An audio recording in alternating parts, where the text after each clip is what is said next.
بسم اللہ الرحمن الرحیم۔ میں پاکستان تحریک انصاف کے سارے ورکر اور سپورٹر سے مخاطب ہوں۔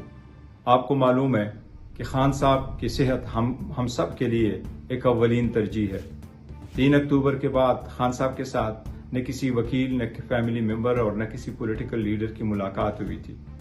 اس کی صحت کے بارے میں ہمیں بہت بڑا تشویش تھا، اس لیے پاکستان تحریک انصاف کی پولیٹیکل کمیٹی نے احتجاج 15 اکتوبر کو ڈی چوک پہ ایک کال دیا تھا۔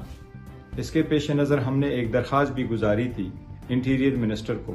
اس میں ہم نے درخواست کی تھی کہ ہماری پولیٹیکل لیڈرشپ کو یا ڈاکٹر کو یا فیملی ممبر کو ملنے کی اجازت دی جائے تاکہ اس خدشے کو ختم کیا جائے اور ہمارے ورکر اور سپورٹر میں جو تشویش پائی جاتی ہے ان کا اطمینان ہو سکے کہ خان صاحب کی صحت ٹھیک ہے۔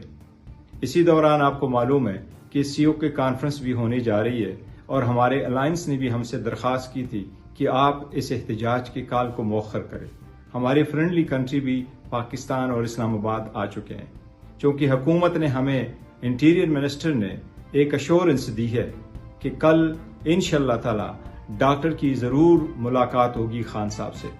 اس ایشورنس کے بنا پہ مجھے جب کہا گیا تو میں نے مشاورت کے لیے ٹائم مانگا۔ اس سفر کو ہم نے پولیٹیکل کمیٹی اور ایپیکس کمیٹی پاکستان تحریک انصاف کے درمیان رکھا۔ پاکستان تحریک انصاف کی قیادت اور پولیٹیکل کمیٹی نے یونانیمسلی اس بات کو قبول کیا اور اس کے پیش نظر ہم کل کے احتجاج کو مؤخر کرتے ہیں۔